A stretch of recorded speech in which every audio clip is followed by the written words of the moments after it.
Kyle, there are 3 ways that you teach our team that you can make more money in real estate when talking about selling real estate.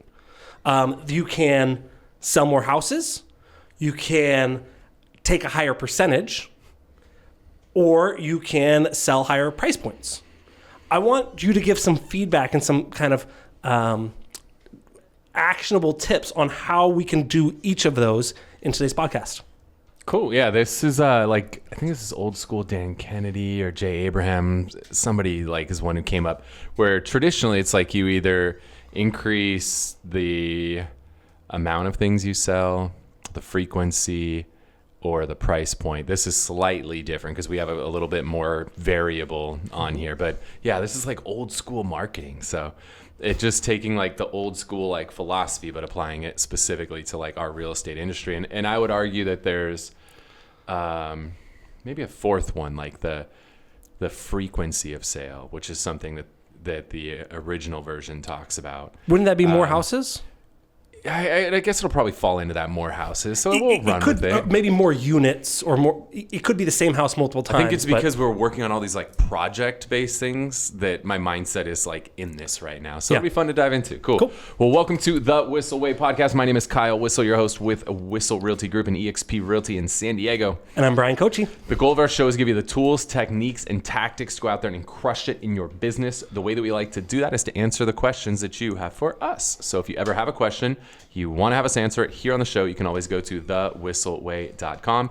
Ask us questions on there, subscribe to the podcast and YouTube channel, join our referral network. I think I've sent 6 out this week for people moving out of California. And if you are looking to level up your content creation game, we have a course called the Media Mayor Mastermind. We'll teach you everything you need to know about creating audio, video, and social content. Everything's available at thewhisselway.com. We just actually had our Q&A today, and I dove into step by step everything that we're doing in terms of our social, in terms of how I'm making short clips out of these long clips. It was a really good call today. Good. It worked out because my 1 hour appointment was a 3 hour appointment today. So I didn't need you for it. Good. I didn't miss a valuable one for me. For you, yes. So let's get into it. All right, cool. So yeah, where do you want to start? We talked about 3, so just recap the 3 real quick. More houses. Yes. Higher percentage. Okay. And higher price point of those homes. Cool. Which one do you want to start with? Let's start with more houses. Okay. How does an agent sell more houses this year than they did last year? They just make the decision to sell more houses. Okay. For the higher percent. Oh, I'm kidding. Keep going. So if they want to sell higher price point, you just make the decision.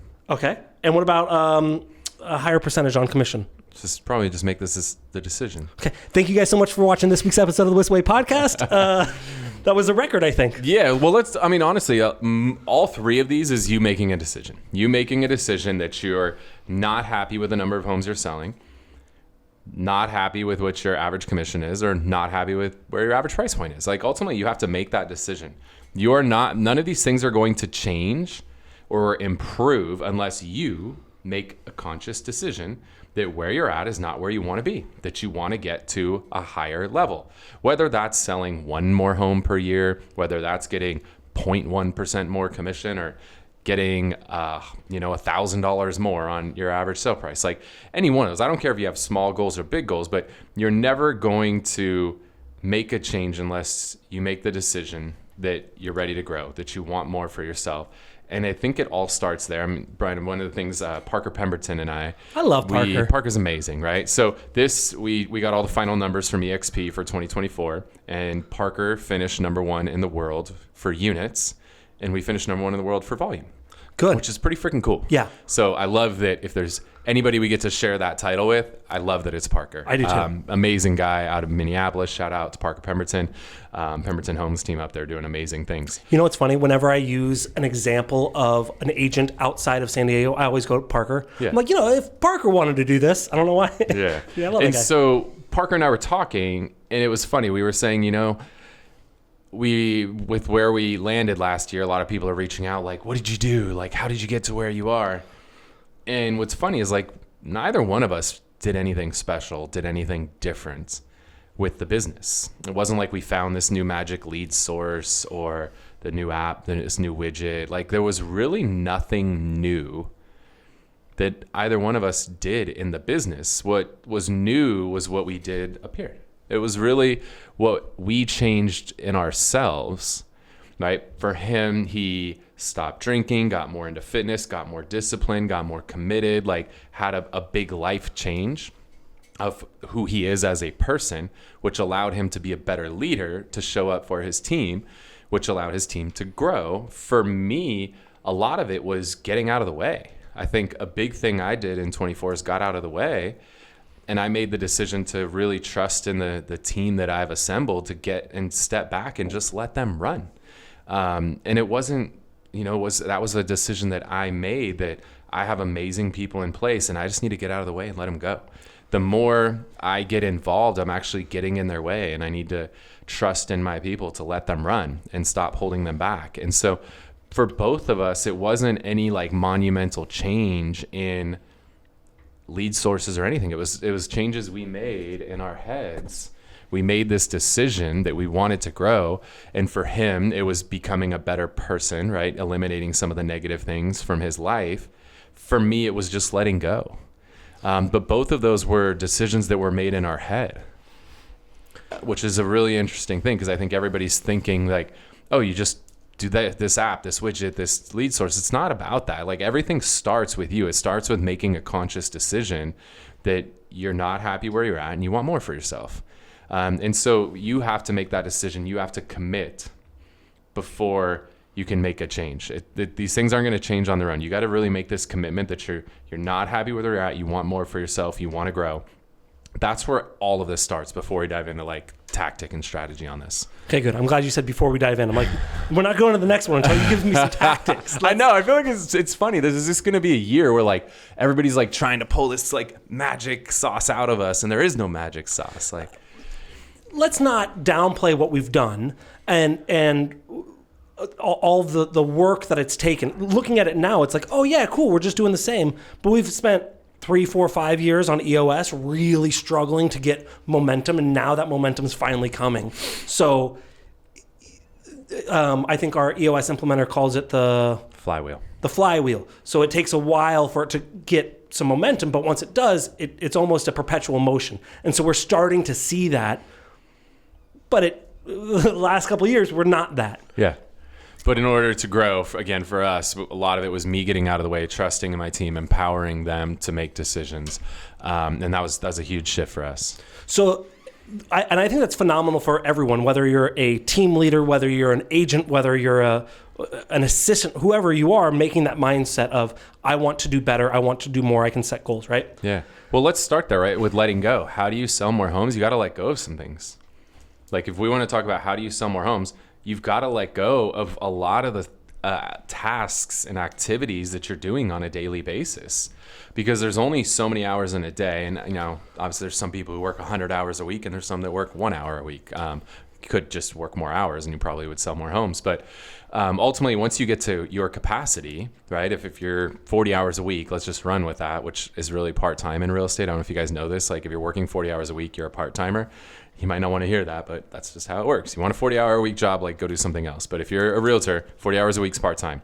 Most successful realtors are working 50 to 60 hours a week. But let's just run with that. Let's say 40 hours. Like, that's the max hours you can or are willing to, are able to work in a week. So if 40 hours is all that you have and you're at full capacity, you're doing everything that you can, you're not going to sell more homes unless you let go of some things, right? You give some things up. So this is, old school, but you have to just do, we call it the stoplight exercise. You got to sit there and just take a look at all of the activities that you're doing on a day-to-day basis.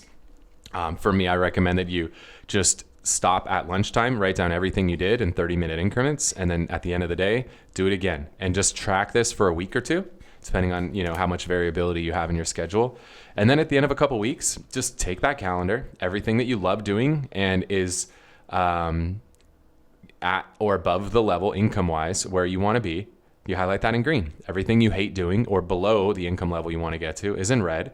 And then all the other things that are kind of in between on the fence, those are your yellow task. Now, everything that you just highlighted in red, that's the job description for your first assistant. As soon as you let go and let your assistant go do all those things that, one, drain you, and two, are below you and the income level that you want to get to, by letting those things go and empowering an assistant to do those things for you, it now frees up your time. Even if you pay them for 40 hours a week, but it frees up 10 hours of your time, and you're on a 40-hour work week, like, you just increased your capacity by 33%. So if you just keep doing everything you were doing, except now you're not doing all those dumb tasks, but you now just freed up 10 hours of your time because of the dumb task you were doing. So you have 33% more time to go do the things that fill your cup and make you more money. You'll sell 33% more homes. Easy. It actually will multiply higher than that, but let's just run with that. That's a very simple thing. It's just like, let go of all these dumb tasks. And people all the time say things like, oh, I'll just do it myself. I have the time. No, you don't. Like, you should not have time to do dumb tasks. If you have time to do dumb tasks, you need to not do dumb tasks and do smart tasks. Give me the 5 dumb tasks, just spitfire, that you see a majority of agents doing that they should let go of. Checking their emails. Okay, so they should have having an assistant who's sifting and sorting through your emails to make sure that you can prioritize what needs to be prioritized and let go of all the dumb ones. There's so many emails you get that are either junk or somebody else could handle for you. Like, just let go of your emails. I would say that's one of the biggest things that I see agents spending time on that they shouldn't. And then there's a lot of like running around tasks, like filling a flyer box, hanging a lockbox, like simple things like opening the door for an inspector or an appraiser, like all these just simple tasks that literally anybody could do. I think that's a huge one. What about open house signs? That's another, any of those like runner type tasks, like things that require boots on the ground. And, you could have a virtual assistant. They can't do some of these. That's why I like having a personal, like an assistant locally. But yeah, they could run signs for you. Like they could do a ton of those type of tasks. Just those two alone, just somebody sifting and sorting your emails and helping you prioritize, 2, running all these errands for you. 3, I would say arguably the most important task that my assistant does for me is her job is to make sure I get where I'm supposed to be when I'm supposed to be there and I'm prepared when I get there. Arguably, that's the most important task, because if I actually show up to something and I'm not prepared when I get there, I'm going to get smoked. Like we went on this listing appointment today. We were so prepared. I was so proud. Carly from our team did an amazing job preparing. Like we showed up. There's no way anybody had prepared more than we did for that appointment. And because of our level of preparation, I guarantee you that's going to land us. That's $10 million worth of listings that we're going to land, because I know we prepared better than anybody. Her and I both physically drove around and walked through every one of these comps. Like we knew these properties better than anybody. And if you didn't drive these properties and walk these properties, you would have no clue what the hell you were talking about. So having that extra time to prepare, right? So that when you show up, you are the most prepared agent. That will increase your conversion rate substantially. Also doing like the little setup tasks, like sending out a pre-listing package for you, having automated follow-up go out, or making sure that you do the follow-up that you're supposed to do, like just helping to hold you accountable. So shout out to Lisa, your assistant, who's been with Whissel longer than I have, over 10 years. She just asked me if we could do the podcast at 11 a.m. instead of 3 p.m. in September. I said, Lisa, it's January 8th. I think I can make September 9th work. I thought for sure she had the wrong date. She's like, okay, cool. Just looking ahead. That's solid. Yeah. On top of stuff, for sure. Yeah. Paying bills is another thing my assistant does that's huge. Like, obviously you have to trust them. Maybe you don't just give them access to your bank account and your checkbook day one, but over time you gain trust in these people. Like paying my bills, that's a just terrible time-consuming task, and it's an energy sucker. Yeah, that's like such a waste of time.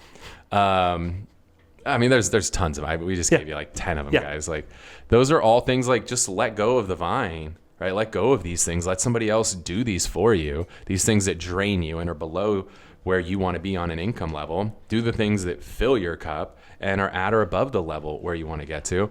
And just that alone, like that's the number one way to sell more homes is let go. Just do like Elsa and just let it go. I have a 2-year-old and an 8-year-old. I have to watch that show like every day. Oh, yeah. And my daughter has like 10 Elsa dresses. So that's a big thing. Yeah. Hiring an assistant, doing all that. Give me, if someone already has an assistant, we're not going to say if they don't want to, because they should. The want is irrelevant here. They should hire an assistant. what's one activity? Would you say get another lead source? Would you say do more open houses? Would you say farming? Out of that type of self-sufficient activity, what can they do more of? Yeah, it's build out your past client campaign.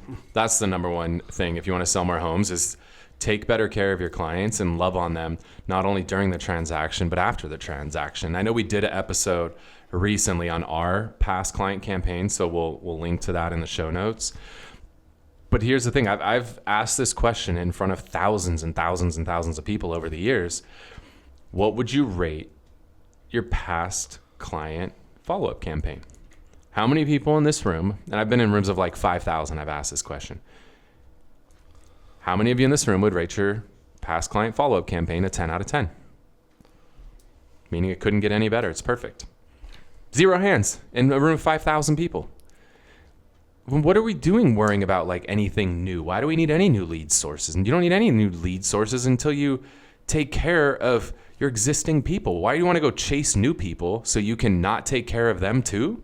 Let's take care of the people we already have a relationship with before we chase somebody we don't have a relationship with. That's the craziest thing in the world to me. So make sure to take amazing care of your current clients and continue taking amazing care of them after, when they become your past clients, because the first transaction you do with a client will always be the least profitable transaction you do, right? Your customer acquisition cost is very high in this industry. But every subsequent transaction you do with that client and every referral that you get from that client are most likely the most profitable transactions that you do. So if we know those are the most profitable transactions, shouldn't we focus most of our time there? Okay, I love that. Anything else to add before we go to the next one? For time's sake, I think we're good. I think so too. You saw me freaking out a little bit. That's cool. Yeah, our goal with this podcast, try to 30 minutes or less. If you're anything like me, I can't consume like 4-hour podcasts. Rogan, love you, brother, but can't do it. He watches our podcast. Yes, I know. He'll know. So, yeah, I'm just... Okay, so I wrote here, and we talked about earlier here, charge a higher percentage. Yeah. But I think I want to change the title of that, or change the way we talk about it, is charge the customer more. Because it's not just commission percentage. There's other things we could do. Is that correct? There are. There's certain markets where charging things like an admin fee or whatever fee people call it in their market is relatively common. I mean, I talked to friends in some markets where they have an admin fee that's $500, $1,000. So tacking on $1,000 and you sell 200 homes, that's a lot of money, right? That's $200,000 more dollars for those that are mathematically challenged. So, I did that math. Look at you, so proud of yourself. I am. So there's potential to add on fees. Understanding there's some markets where this is customary and every agent in that market charges a fee. And there's markets like ours, it's not customary. There's very few agents who charge a fee in our market. So, you got to play around with that. But that's one very simple thing that you could do is add a transaction fee, admin fee. Obviously, talk to your broker, understand your state rules, all that stuff. There's things with that. That varies from state to state what you can and can't do there. But charging a fee is one. That's one way to increase your average commission. So again, we'll be very careful here that we're not talking about like specific commissions. There's all these lawsuits, whatever. So we're not going to talk about like how do you go from this percentage to that percentage. Just how do you increase it is you just add more value, right? Like the old saying, like price is only an issue in the absence of value. So if you add enough value, price is not an issue. Okay, so what's your value proposition? Are you confident in your value proposition? Do you believe that the value you provide is in alignment with what you want to charge? If it's not, maybe you need to increase that value proposition. Maybe you also need to articulate that value proposition better. Maybe you need to practice how you deliver your value proposition. And the amount, like, again, the other thing I ask people when I get in front of large crowds is like, how many people role play their phone calls on a daily basis? And actually I ask how many role play on the phone a weekly basis, and you get a few hands come up. How many on a daily basis? It's less than 1% of the room. It's never more than 1% of the room. And then I go into how many of you guys role play your presentations on a weekly basis, and it's a fraction of a percent. Again, a room of 5,000, you might get 5 hands. right? They actually role play their presentation. Well, if you want to command a higher fee, are you not going to practice how you deliver your value proposition? I think that's crazy. So a really easy place to start is 1, make sure you understand your value proposition. 2, that you can articulate your value proposition. And 3, that you can defend it so that when there is an objection that you receive, you know how to handle that objection, aka defend your value proposition. So I would say that's an amazing place to start, is make sure you can clearly define what your value proposition is, that you can then articulate it to somebody, and after you articulate it, that you can defend it. For the sake of time, I just want 3 quick fire value props that we offer that are not common, that people can go, oh, that can be something that maybe I add to my repertoire. Yeah. So, the thing, if you want to have USPs, unique selling propositions, you want things that very few, if anybody, have, right? So for us, ours is probably unique, right? Yes. Right. What we have that's unique is we have sold more homes in San Diego County than anybody over the last decade. That's fact. So we lean on that, right? Because nobody else can say that. So you got to think, what are the things that you have that others don't, or very few people? That would be one, right? That's huge, is we have more experience in San Diego County than any other team by a long shot. Nobody's even close. And so you can use that, maybe saying, look, I've sold more in this community. I work primarily or only with veterans, or you can niche down that. If that's not your value prop, you can tweak that to make it yours. For sure. So the question was ultimately what are a few things somebody could use in their value proposition? Again, it's hard. Excuse me. You want to do what makes you unique. For example, we're with eXp Realty. We have something called eXp Exclusives that allows us to share our off-market opportunities with everybody else who's a part of eXp Realty, right? That's clear cooperation compliant. That's a unique selling proposition, because I know anybody who's not with eXp cannot pitch that. So if I know I'm going up against somebody who's not with eXp, that's one of the things I would use, because I know they can't use that. That would be an example. Another thing I'm thinking about what we do and how people can implement it is connect with a charitable organization that may be near and dear to your heart, right? I know we do that with Feeding San Diego and Feeding America. That can make you unique if you say, hey, I partner with the Boys and Girls Clubs or the YMCA or whatever organizations. I don't know why I said those. Yeah. But And I don't know if we actually put this together yet, but we are going to donate, I think we decided 100 meals for every transaction we close this year. We need to actually get that added in. So we're going to donate 100 meals every transaction we close.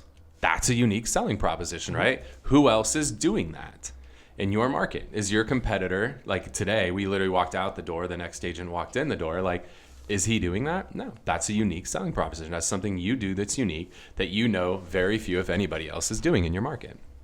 Cool. I think that's great. Let's move to the next one, the last one. Average price. Average price. This one's easy. It's all about the circles that you play in. There's all those cliche sayings, right? You're whatever. The 5 people you spend the most time with, these quotes. So the biggest thing, if you want to sell higher end homes, you need to hang around people that own higher end homes. So think about what are the different organizations that you can be a part of. So things like chambers of commerce can be great, right? These are organizations where you have tons of business owners in a particular community. Cool, I'd like to get to know all the business owners. Or there's groups that I've joined. There's one called Entrepreneur Organization. Everybody that's part of Entrepreneur Organization is a founder or co-founder of a business that does, depending on which market you're in, it could be anywhere from $1 million to $2 million minimum in revenue. Okay, well, if I get into this group and every single person in this group, which, the San Diego chapter, there's 200 people, every single one of them runs a business that does, and in San Diego it's 2 million minimum, 2 million in revenue. It's 2 million in revenue before expenses, all that stuff. So every single person there that runs a business that's $2 million in revenue. Do you think those people probably own higher end homes? Yeah. Or then you get I'm in a group called Tiger 21 where there's a minimum net worth qualifier. The level of homes that those people own are even higher. So it's just getting yourself into the right circles. Also charities, Hell, there's a charity that just pitched me to play in their golf tournament. It's $600 a person for just to enter. Is that a lot? That's a ton. You could go play at a good golf course. Like at Boomers? Yeah. Mini golf? You could play at like one of the better golf courses in San Diego might be $200 to play. You could play at Carlton Oaks by your house for like $50.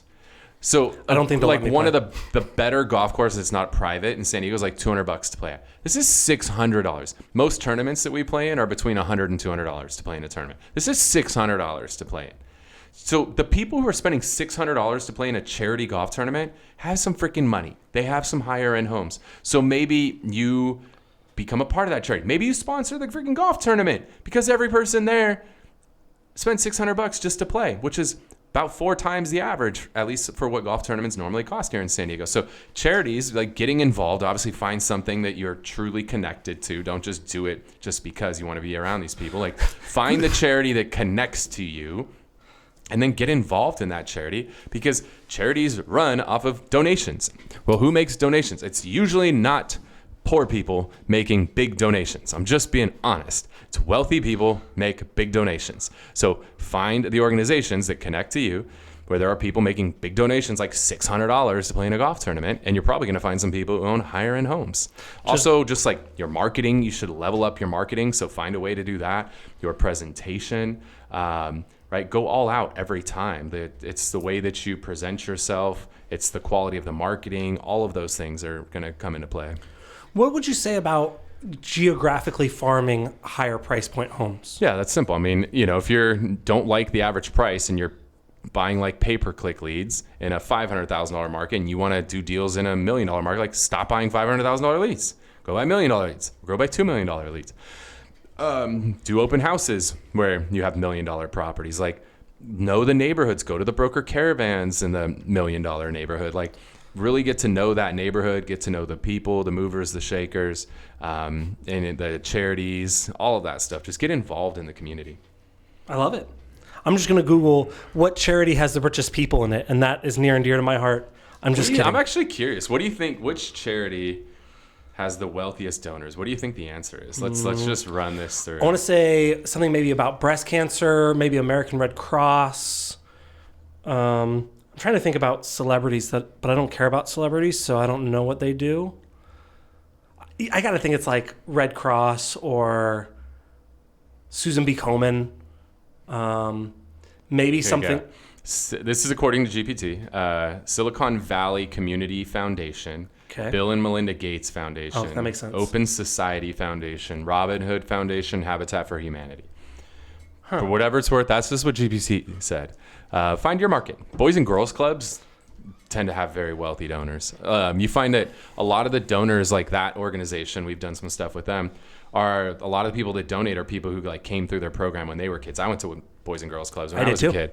And so it's people who went to these clubs when they were, it's so weird that they're called clubs, but whatever.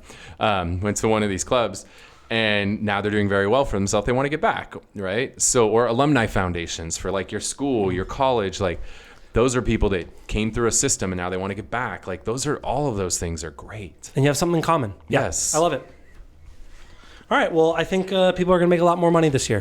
Well, cool. Hopefully this was helpful, guys. If it was, if you're watching on YouTube, make sure to hit that thumbs up button. Let YouTube know you enjoyed the show. If you have a question, throw it in the comments section. If you want more of our content, hit the subscribe button and the notification bell. If you are listening on a podcast platform, make sure to subscribe. And then if you can hook us up with a little review, even if you just hit like 5 stars and be like, they're dope. I'm cool with that. Dope. Shit's lit. Cool with that. Fam. Oh, gosh. Cringe. So yeah, all that fun stuff. Before we wrap up the show, one thing we like to do is share what we call the Whissel Widget of the Week. This is something we utilize in our business. It saves us time, makes us more money, or helps us have more fun. What do you got? So I have been looking for a light to illuminate our space during our weekly meetings. We have this really big space, which is great, but we have these really bright windows behind us, and I'm trying to find a better way to light it. Well, these lights that we're using here in the studio are about $500 a piece. And something that we're going to throw up in the rafters and leave there, I'm not really interested in spending a bunch of money on. And so I've been looking, and I've been trying some old lights I have or some LED lights, and nothing was really cutting it. And so I looked on a website that I have since forgotten about after Googling, and found a light that's supposed to be as bright as these. I don't think it is, but was super cheap. It was $60, and my widget actually isn't the light, but it's where I found it. And it's not Temu or Temu, which is like the popular one. This is AliExpress. So before Temu, there was AliExpress, and before AliExpress, there was Alibaba, where you can buy like 10,000 fidget toys for $1.50. So AliExpress, I found it $59, and I think it's gonna work for us. They just did me dirty. I just had a bad experience with them. I ordered something, and it was like a really good joke for somebody. I waited 3 weeks for it to show up. It finally showed up, and it was completely the wrong thing. It wasn't even close to what I ordered. They found out and they switched it. Yeah, I mean, it's going to take forever shipping. It literally just happened in the last week. Mine actually took about a week and a half to ship, and it came from China, and we'll see how well it does and how well it lasts, but I'm all right with it. It's a bad experience for me. I had a good experience. Cool. Mine. So I got a few of them on here. I'll just go with this one. We were having some internet issues at our house, and it was maddening to me because I kept having to get on the phone and deal with the Netgear support. They were super unhelpful. I spent so much freaking time. I was so frustrated with it. My time is way too valuable to be wasting on that. And so we decided that screw this system from Netgear. We got a system from Ubiquiti. And the beauty of the Ubiquiti system is it allows for someone to remotely access and fix my system so that I don't have to. So, right, we talked a little bit earlier about the importance of like having an assistant so you can free up your time to do income generating activities. I spent like 4 hours dealing with freaking Netgear. Like those 4 hours cost me far more than the entire Ubiquiti system plus the installation. So to have a system that can be remotely managed when there's a problem is invaluable for somebody like me. So Ubiquiti, and now if there's a problem, my internet guy can just log in and he can fix 90% of the problems remotely, which is an absolutely beautiful thing. And the uptime on the Ubiquiti system is absurd, where it's one of the most reliable Wi-Fi systems that exist. Is that just the router, or is it the internet providing service as well? No, it's just the Wi-Fi portion of it. So it's the router, the modem, access points, all of that stuff. Cool. So the modem and everything is, you actually want to stick with your internet service provider's modem so that you have a clear break and figure out, is the issue with the equipment or is it with the modem? So if your internet ever goes down and you have your own modem, it's really hard to tell, is it the internet or is it the equipment? But if you stick with their modem and you're having trouble with your internet, you could very simply just plug directly into the like Cox cable in our scenario, plug directly into their modem. And if you're getting internet, it's your equipment. If you're not getting internet, it's Cox's problem. So for that sole reason, we like to stick with the internet provider's modem to avoid having to be confused about, is it the internet service provider or our equipment. Yeah, and whenever you use someone else, they'll always point the other finger. No, it's them. It's their modem. This makes it so much easier to avoid that. Cool. So there you go. Cool, guys. Well, hopefully this was super helpful. Would love to stay connected with you guys. If you want to connect with us on Instagram, best place to follow Brian and I, at Kyle Whissel, at Bryan Koci. Thank you so much for tuning in to this episode of the Whissel Way podcast. See you next time.